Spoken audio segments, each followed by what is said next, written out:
It is made entirely of ice and snow, two of the coldest materials on Earth. And yet, on a night when the temperature outside drops to -40 degrees Celsius, cold enough to freeze your breath before it leaves your mouth, the inside of an igloo sits at a comfortable 0, sometimes warmer.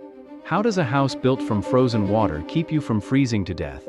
The answer has nothing to do with what the igloo is made of, it has everything to do with what it traps. To understand the igloo, you first have to understand something about heat that most people get completely wrong. Heat does not just disappear. It moves. It travels from warm things toward cold things, always, without exception, like water flowing downhill. The moment you step inside a sealed space and your body begins to radiate warmth, that heat starts looking for somewhere to go. Outside, on an open Arctic plain, it finds somewhere immediately. The wind takes it. The frozen ground absorbs it. Your body burns through energy trying to replace what it loses, and in temperatures below -30, it eventually loses the race. But seal that space. Surround it with walls. And suddenly, the heat has nowhere to escape to. It builds. It accumulates. It starts doing something remarkable. It heats the room. The igloo's first secret is its shape, the dome. Inuit engineers, and they were engineers, working without computers or blueprints, discovered something that took modern architects centuries to rediscover. A dome distributes weight perfectly. Every block of snow in an igloo pushes against every other block simultaneously, locking the structure together under its own compression. No mortar, no nails, no internal supports. The shape itself is the strength.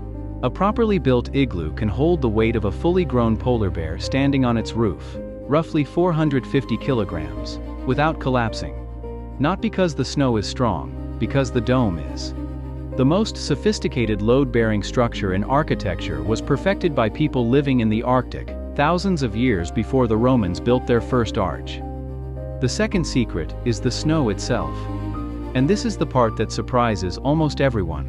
Snow is not cold, snow is an insulator. Fresh snow is made up of approximately 90 to 95% trapped air. Think of it as a frozen foam, a lattice of ice crystals with millions of tiny air pockets locked between them. Air is one of the worst conductors of heat on Earth. It resists the movement of thermal energy almost completely. So when your body heat rises inside an igloo and reaches the walls, the snow does not absorb it and send it outside. It holds it there. The wall acts like a sleeping bag, not generating warmth, but refusing to let the warmth that already exists escape. Outside, the temperature might be -40. Inside the igloo wall, just centimeters away, the temperature is close to 0. Across a snow wall roughly 30 centimeters thick, about the width of your forearm, a 40-degree temperature difference exists, held in place by frozen air. The igloo does not fight the cold, it ignores it. There is one more mechanism, the most elegant of all: the entrance tunnel.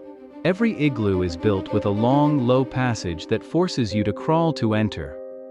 This is not tradition. This is physics. Cold air is denser than warm air. It sinks. Warm air rises. The entrance tunnel is positioned below the floor level of the sleeping area, which means the cold air that seeps in through the entrance stays low, pooling in the tunnel, never reaching the platform where people sleep and cook. The warm air produced by body heat and a small oil lamp rises naturally to the top of the dome, where it stays trapped. The igloo is a self-sorting system. It separates cold from warm automatically, using nothing but the laws of physics and the geometry of the space. A single small oil lamp burning seal fat, producing roughly the same heat as a large candle, is enough to maintain the inside of an igloo at 0 degrees or above, even when the outside world is trying to kill everything in it. Here is where the science flips. And this is the part nobody talks about. The igloo's greatest strength is also its most dangerous weakness. As the interior warms, the inner surface of the snow walls begins to melt slightly. This is intentional. The Inuit would sometimes warm the interior rapidly, melt the inner surface, then open the entrance to let cold air refreeze it. The result is a thin layer of ice coating the inside of every wall, sealing the air pockets and making the insulation even more effective. But if the interior gets too warm, if the lamp burns too hot, if too many people crowd inside, the ceiling begins to melt from the top. Water drips. the structure weakens. The igloo, which survived intact at -40, can be undone from the inside by too much warmth. The one thing that can destroy an igloo is the same thing it was built to protect. The next time you are cold, wrapped in a blanket, sitting by a heater, layered in a winter coat, you are using the same principle the Inuit discovered thousands of years ago. You are not generating warmth. You are trapping it, refusing to let it escape. The igloo is just that principle taken to its most perfect, most elegant extreme. A house built from the coldest material on Earth, engineered to hold on to the one thing keeping you alive.